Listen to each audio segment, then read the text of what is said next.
wa dzambil muqassirina man ngino masalahkan ngino muqassirina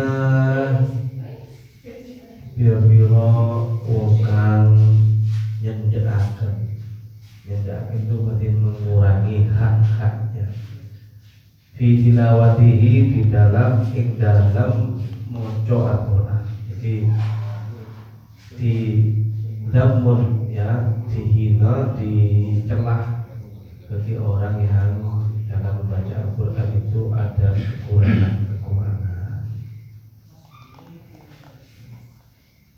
Fadilatul Qur'ani utawi fadilai Al-Qur'an iku kala ngendika sapa Kanjeng Nabi Muhammad sallallahu alaihi wasallam,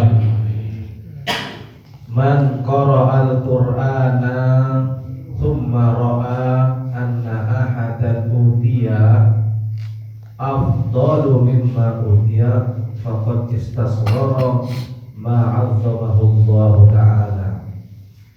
Man utawi sabane wong iku qara'a maca sapa man Al-Qur'ana ing Qur'an thumma ra'a mongko nuli ningali sapa man anna ahadan ing satemene salah sijine wong utia kang den paringi sapa ahad den paringi sapa ahad iku afdalu ditinggali iku afdalu luwih utama mimma saking barang utia kang den paringi sapa Fakat istasghara mongko temen-temen ngremehaken sapa man maing barang al-zamahu kang wis ngagungaken bu ing sapa Allah taala Gusti Allah taala. Hadis ini sangat simpel tetapi memiliki makna yang sangat dalam. Barang siapa yang membaca Al-Quran lalu setelah membaca orang tersebut itu berpendapat atau dia itu mengira bahwa seseorang yang telah diberi sesuatu yaitu Al-Quran itu, atau ada orang yang tidak membaca Al-Quran ya, atau orang yang membaca selain Al-Quran itu kalau dikira lebih utama daripada apa yang telah dibaca yaitu Al-Quran, maka dia sesungguhnya meremehkan sesuatu yang telah diagungkan oleh Allah Subhanahu wa taala. Gampangane maca Quran ambek maca WA iku luwih utama maca Quran. Nek ana wong berpendapat maca WA luwih utama, sesungguhnya orang itu mengecilkan atau meremehkan apa yang telah diagungkan oleh Allah. Belum WA, ini WA Al-Quran ya bodoh. Soalnya WA itu kan di sini macam-macam. Ono Quran, ono koran, ono YouTube, ono macam-macam. Ini di sini. Jadi Al-Quran itu mulia. Quran saja itu sudah mulia. Bagi orang yang bersanding dengan barang yang mulia, pasti dia akan mulia. Namanya ahli Quran. Jadi wong kang biasa maca Al-Quran itu pasti mulia. Kenapa? Karena bersanding dengan sesuatu yang mulia. Awak dhewe gembul wong biasae dodolan minyak wangi ya aku. dhewe biasa kempul wong rokokan yo aku rokok. Awak dhewe kempul ambek dodolan iwak asin yo aku iwak asin, dodolan terasi yo aku terasi. Gembul ambek Quran katut dan mulianya Al-Quran. Senajan kita ini sesungguhnya masih belajar dalam Al-Quran, tapi katut muliane Al-Quran. Jadi wong mulya Quran itu tidak hanya bagi yang hafid para hafid saja. Orang yang belajar berusaha walaupun belum hafid itu juga mendapatkan kemuliaan daripada Al-Quran. Makanya alhamdulillah bulan panjang sedaya niki sedanten menuruti khataman. Itu dalam rangka untuk memuliakan Al-Quran dan memuliakan diri kita sendiri. Jadi hadisnya berjelas Qara al-Qur'ana thumma ra'a anna ahadan utiya afdala mimma utiya faqad istasghara ma'azamahu Allah Ta'ala. Jadi dia nganggep ono barang sing luwih utama dari Al-Qur'an, berarti dia itu meremehkan apa yang telah diagungkan oleh utamanya Al-Quran seperti ini. Keutamaan Al-Quran. Makanya Al-Quran itu la yamassuhu illal mutahharun. Tidak boleh dipegang kecuali orang-orang yang suci dalam arti dari hadas kecil dan hadas besar. Walaupun hatinya tidak suci. Soalnya ada yang berpendapat al-mutahharun di sini dia adalah hatinya saja yang suci, walaupun kepet. Itu oleh kepet. Apa ada bahasa kepet? Orang kepet, ya kan? Itu bagi orang yang mengenai mutahharun di sini adalah suci hatinya. Tidak apa-apa. Mari kencing, mari mari gelut, sampai bujur ini. Cima niu, mari niu dibawa Quran. Tidak apa-apa. Soalnya di situ mutahharun diartikan sebagai kesucian. Tapi kita Syafi'i yang mengikuti paham madhab atau Imam Syafi'i, maka yang disebut sebagai mutahharun di sini adalah suci dari hadas kecil dan hadas besar. Maka ketika menyentuh Al-Quran harus wudu, kalau itu hadasnya kecil. Ketika menyentuh Al-Quran harus mandi besar, kalau itu habis keluar mani. Keluar mani itu berarti keluar duit. Soalnya kan mani itu kan bahasa Inggris artinya duit.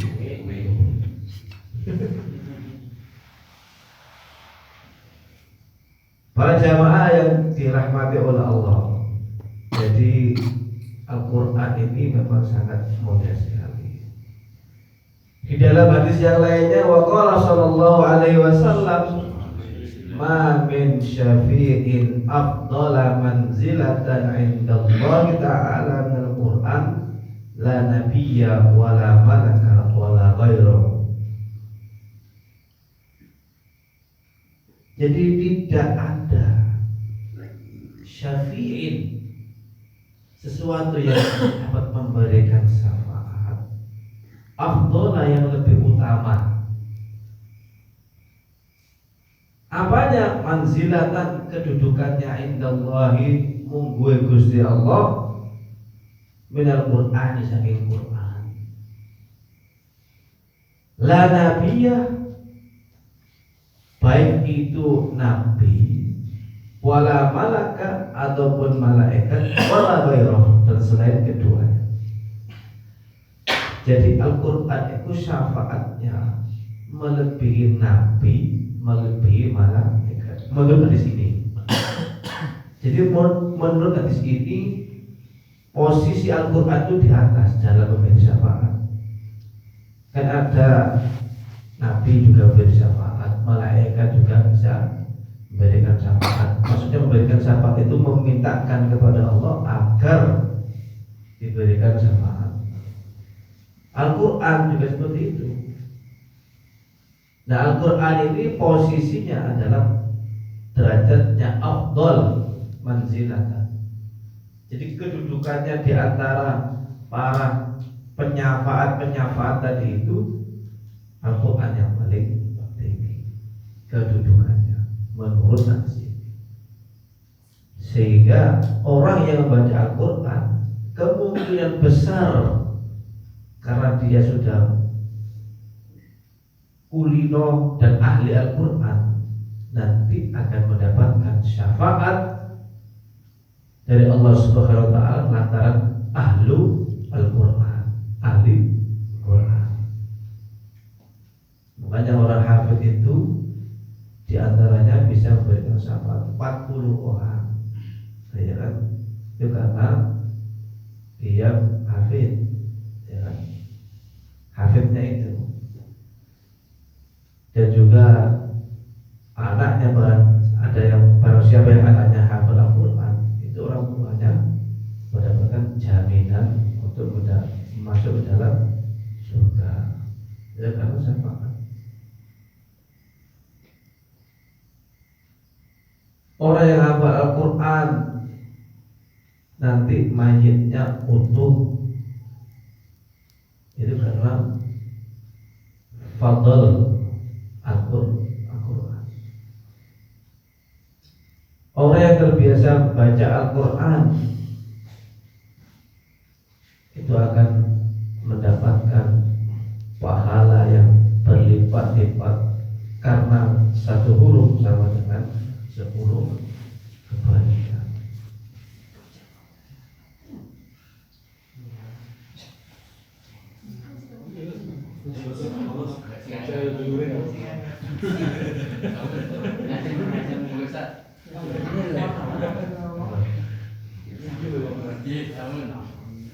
Wa qala sallallahu alaihi wasallam, dan kanjeng Nabi dawuh malih, lau kana al-Qur'anu fi ihabi atau lau kana al-Qur'anu fi ihabin ma massathu an-naru.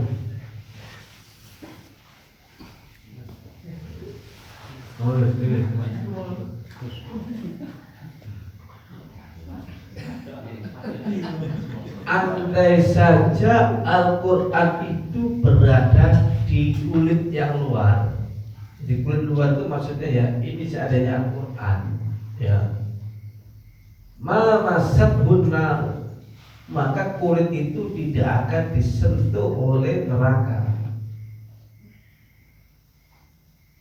Jadi andai saja Al-Quran itu berada di kulit luar ini, mamasatu antar. Jadi misalnya awak diri ini dilapisi Al-Quran dan begitu, itu mamasatu antar, neraka tidak akan menyentuhnya. Sungkan kali menyentuh Al-Quran, kali jemok Al-Quran itu sungkan. Aku makhluk yang paling mulia, masuk ke dalam gak berani. Makanya orang di antaranya keistimewaan di antaranya membaca tabarukan itu ya. Jadi biasa dengan Al-Quran ini. Wa qala sallallahu alaihi wasallam afdalu ibadati ummati tilawatul Quran. Ibadah yang paling mulia atau ibadah yang paling utama dari umatku ini adalah membaca Al-Quran. Bagaimana dengan sholat? Bagaimana dengan zakat? Bagaimana dengan haji? ibadah-ibadah yang lainnya.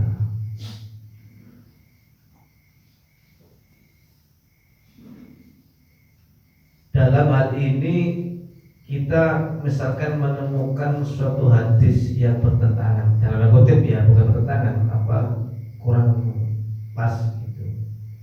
Itu kita lihat konteksnya. Kadang-kadang hadis itu menyebut bahwa sholat itu lebih utama daripada ibadah yang lainnya. Kadang-kadang hadis itu menyebut bahwa zakat itu, sedekah itu lebih utama daripada. Nah, ini yang disebut adalah bahwa membaca Al-Quran itu lebih utama daripada ibadah yang lainnya. Dalam rangka apa itu? Konteksnya adalah memberikan motivasi, karena di saat itu ketika muncul hadis itu bisa jadi karena konteksnya orang-orang pas malas-malasan baca Quran. Artinya semua ibadah itu utama dan saling berkaitan. Antara ibadah satu dengan ibadah yang lain itu saling berkaitan. Maca Al-Quran tok gak sholat, ya kira-kira. Sholat tok gak maca Al-Quran, ya gak sah sholatnya. Gak maca Fatihah.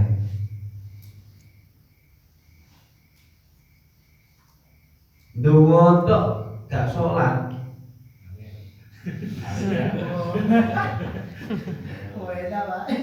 Zakat tok gak maca Quran, misalkan ya gak sholat dan sebagainya. Nah, kira-kira gimana? Jadi antara satu ibadah dengan ibadah yang lain itu saling berkaitan, saling mendukung, bukan saling bertabrakan, sehingga satu kesatuan nanti ujungnya itu. Jadi dolek pahala lewat sana, dolek pahala lewat sini, dolek pahala lewat sini. Jadi macam-macam itu.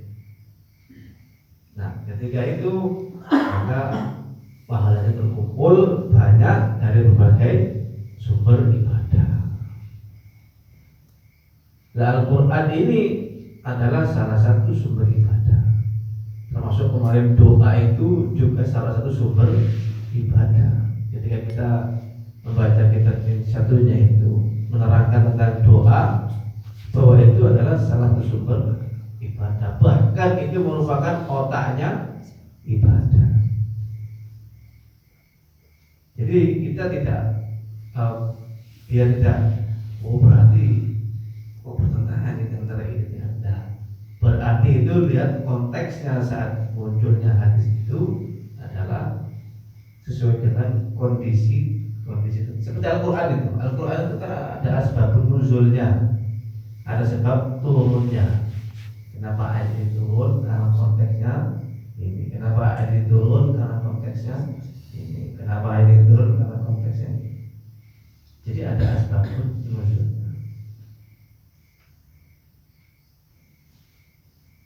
Lah karena ini adalah terkait dengan fadilahnya Al-Quran, maka diambillah hadis yang menjelaskan terkait dengan keutamaan Al-Quran, termasuk ibadah yang paling utama bagi seorang umatnya Nabi Muhammad adalah membaca Al-Quran, karena konteksnya adalah menerangkan bab Al-Quran. Kau tidak terlalu dungo, ya dungo sih untuk ngomong, ya jadi begitu. Wa qala sallallahu alaihi wasallam aidan inna Allah azza wa jalla qara'a Taha wa Yasin qabla an yakhluqal khalqa bi alfi amin falamma sami'at al malaikatu al-Qur'ana qalat tuba li ummatin yanzilu alaihim hadha wa tuba li ajwabin tahmilu hadha wa tuba li alsinatin tantiqu bi hadha. Sesungguhnya Allah Subhanahu wa taala azza wa jalla qara'a, membaca Taha, surat Taha, wa Yasin dan Yasin qabla an yakhluqal khalqa, sebelum Allah menciptakan makhluk. Bi alfi amin, dengan selisih 1000 tahun. Jadi 1000 tahun sebelum menciptakan makhluk, Allah itu membaca surat Toha dan Yasin. Saya ingin dikai tahlilan malam Yasin, padahal di sini istimewa Gusti Allah diisi oleh Falamma sami'at al-malaikatu, ketika malaikat itu mendengar Al-Quran tersebut, qalat, lalu malaikat itu mengatakan, tuba beruntunglah, li ummatin, bagi umat yanzilu, yang turun alaihim, kepada umat tersebut, hadza, yaitu Al-Quran ini atau surat ini. Wa tuba, dan beruntunglah lihat juwabin, bagi rongga-rongga, tenggorokan tahmilu hadza, yang telah membawa Al-Quran ini. Wa tuba, dan beruntunglah li alsinatin, bagi lisan-lisan tamtiku bihadza, yang berbicara dengan Al-Quran, yang berucap dengan Al-Quran. Jadi itu sejak dahulu sebelum ada makhluk ada, itu sudah ada berita seperti itu. Malaikat ini yang menyatakan bahwa orang yang nanti membaca Al-Quran, lisannya, tenggorokannya pakai baca Al-Quran dan lain sebagainya. Kemudian ada umat yang diturunkan Al-Quran ini ke mereka, untuk mereka mati umat Nabi Muhammad. Ini beruntung. Termasuk kita semua ini adalah salah satu di antara umat yang mendapatkan keberuntungan tersebut, karena kita termasuk umat Nabi Muhammad yang wahyunya adalah Al-Quran. Jadi kita ini memang harus bangga dan harus senang menjadi umatnya Kanjeng Nabi, karena banyak keutamaan. Di antaranya ya Al-Quran ini, kemudian di antara ibadah-ibadahnya tidak terlalu berat, tetapi timbangannya sama dengan ibadah-ibadah yang berat-berat zamannya Nabi-Nabi sebelumnya. Soalnya memang umat Kanjeng Nabi Muhammad itu kira-kira anjen rodok kapan sergap. Sehingga dikai ibadah-ibadah sehingga pakai abot. Umat-umat yang dulu-dulu ibadah abot-abot. Makanya bisa jadi karena itu sehingga rata-rata umat di zaman Nabi-Nabi dahulu itu nggak pakai banyak. Soalnya ini ibadah berat-berat. Ibadah memang berat-berat. Kita itu membersihkan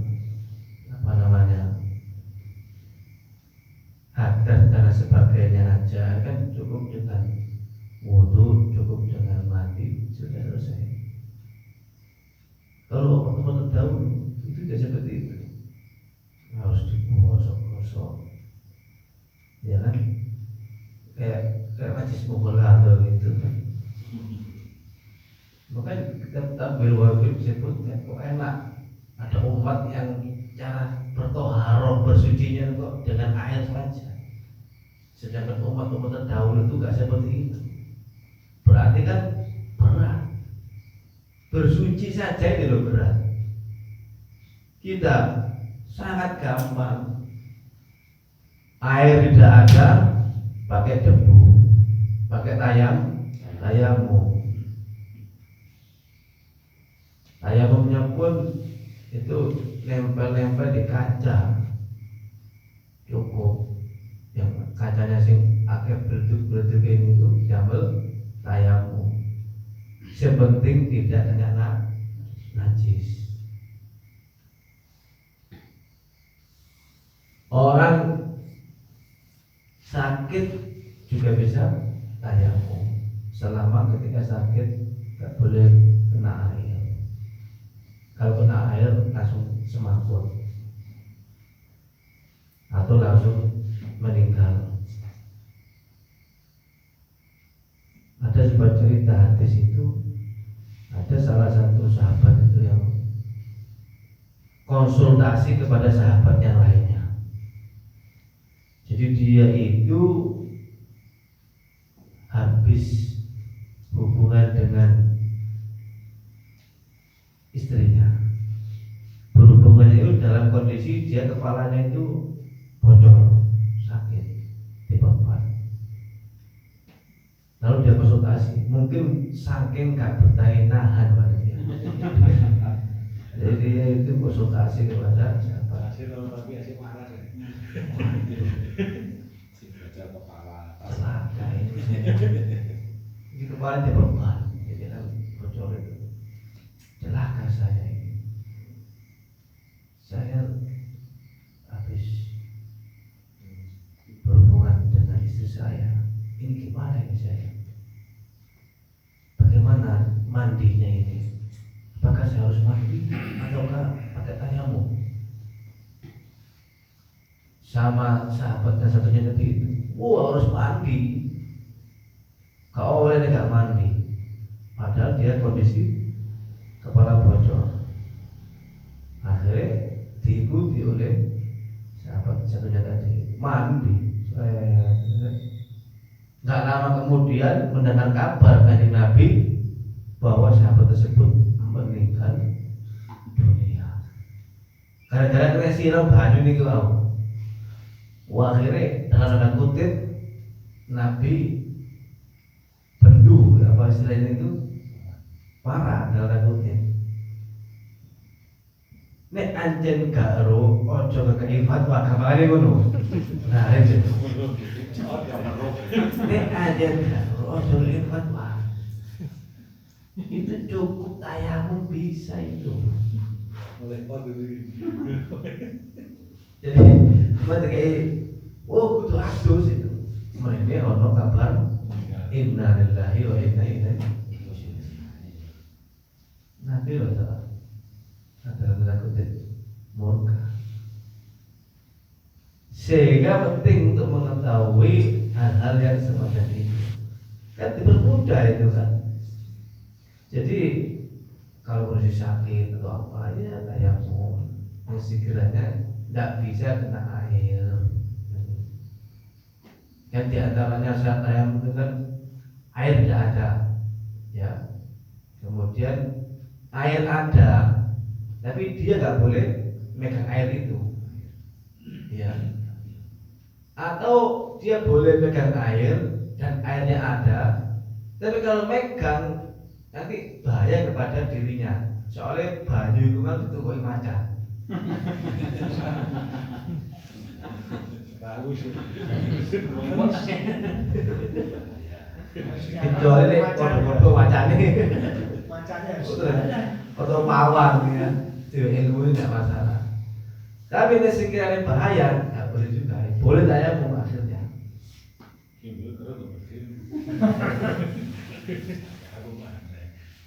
Tayamum. Kan mudah. Mudah syariat kita ini, alhamdulillah. Ini diantara adalah kelebihannya umatnya Kanjeng Nabi Muhammad.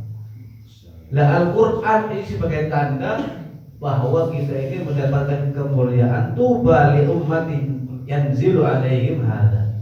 Beruntunglah bagi umat yang telah diturunkan Al-Quran bagi mereka, yaitu kita semua. Jadi Al-Quran itu memiliki efek yang luar biasa. Jangankan orang, pohon saja kena sababane Al-Quran, asalnya gak gelem uwo dadi uwo. Pohon sama nek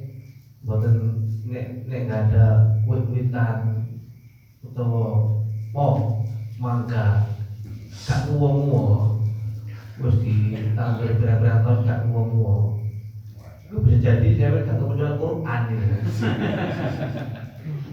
Orang tahu gimana aja.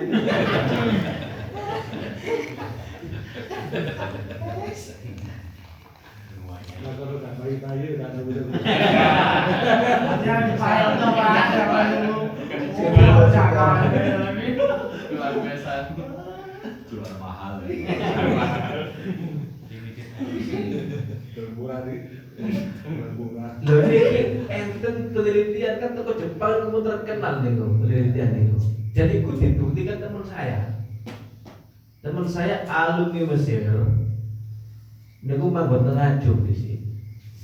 Biasa kan alumni luar negeri kan paling enggak hafal 5 juz lah atau kan itu hafal. Hafal. Kemudian kan setiap harinya pasti ngaji-ngaji. Jadi manggon ngajub omeh paman. Dan pertama kali manggon di sana itu mangga itu gak lama kemudian itu uang. Paman itu heran. Pencet iki, pelem iki. Berapa tahun gak uang, kan begini 5 bulan terus orang pentil lain.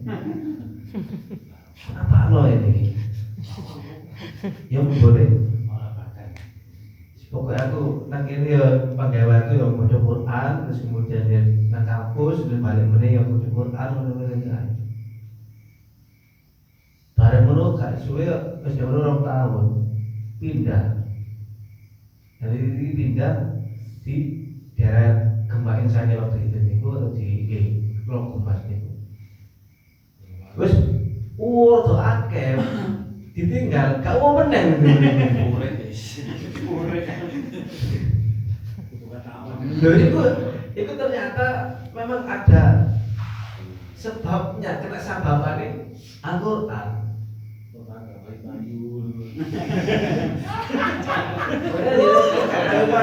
Dan kata apa? Masuk payu.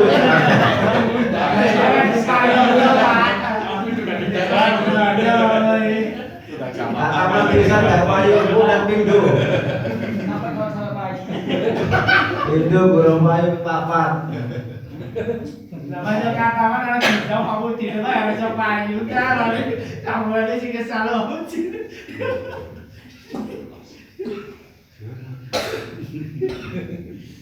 Jadi ini memang keutamaan Al-Quran. Ini belum tuba li ummatin yanzilu alaihim hadza. Jadi malaikat tidak boleh. Beruntunglah bagi umat yang telah diturunkan Al-Quran kepada mereka. Beruntung. Juga kemayangan. Luar biasa. Jadi saya ingin jangan ombek ya. Ombek sampai ombek gitu ya.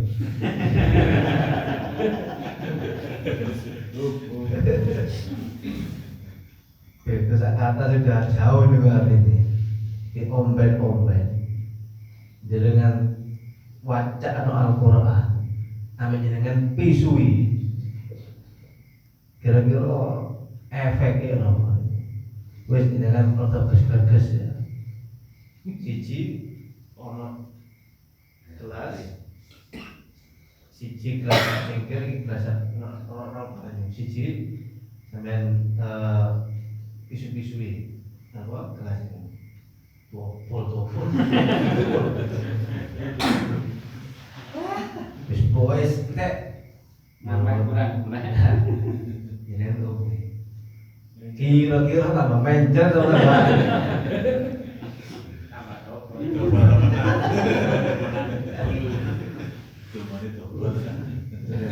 ambek Al-Quran. Jadi tidak ada Bismillahirrahmanirrahim. Wa nazilna min al-Quran ma huwa shifaa'un lin-nas. Bismillahirrahmanirrahim. La ilaha illallah al-hayyul qayyum. Wes saya baca Al-Quran sak jam. Jangan ngono gerges sama ngombe. Gak belajar ini. Asam lagi. Kira-kira tambah seger tambah Dari dukun pasang belakang. Gusti paling belakang Gusti. Gusti. Lalu ke sini saja. Kena ya orang tadi.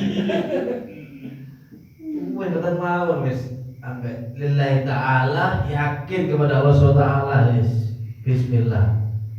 Jadi apa-apa mesti awak untuk geger-geges awak apa wis nae. Yo dewe. Atus yo ngono jeding. Tunggal dhisik ya. Tunggal diwacana tunggu-tunggu sing ya sing api-api ya. Soalnya di Al-Quran jadi kan makruh ya, ya tunggu-tunggu saja lah misalnya itu. Buat di kalimat-kalimat thayyibah. Jadi dengan insya Allah belum hilang saja dan kerja hilang. Soalnya itu terbukti ya Mas Juki almarhum itu kan begitu nih, ngerjain obat-obat kan dipakai untuk maju jadi. Wakilah kan begitu ya, Gus ya. Ya. Kenapa? Karena di situ ada barokahnya wudhu seperti itu. Wudhu kan wudhunya, ya itu kan dulunya kan pakai kumbangan itu. Saat ini kan barokahnya langsung nang selokan nang kali itu loh. Soalnya gawe pet nih, gawe keran. Makanya sih oleh barokah.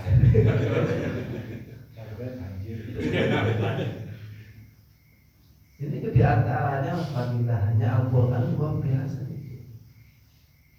Wong sarung ae niku lho. Ora barokah itu.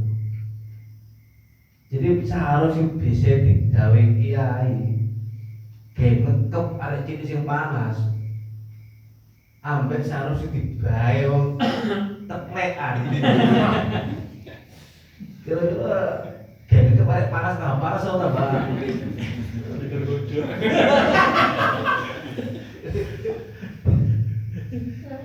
Jadi selalu jenengan ini kepa jenis taklim ngoten iki mungkin sampean damel ngukupi bojo sampean langsung kelelor.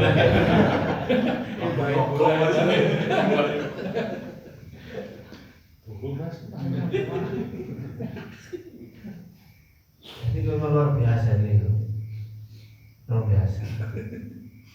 Tuba li ummatin yanzilu alaihim hada wa tuba li ajwafin tahmilu hada wa tuba li alsinatin tantiku hada. Korokan-korokan yang terkena siraman-siraman Al-Quran, bacaan-bacaan Al-Quran, lisan-lisan yang dipakai untuk zikir pakai Al-Quran. Tuba sungguh beruntung, bejo kemaya. Ini adalah fadilahnya Al-Quran, akan terjaga. Lisan akan terjaga, tenggorokan akan terjaga, dan lain sebagainya. Mungkin keterangan ini Bapak biasa diberikan istimewa oleh Allah Subhanahu Wa Taala dalam rangka untuk mengkaji Al-Quran, kemudian membiasakan untuk membaca kalimat-kalimat thayyibah sehingga kita mendapatkan keberuntungan yang telah dijanjikan oleh Allah Subhanahu wa taala. Al-Fatihah.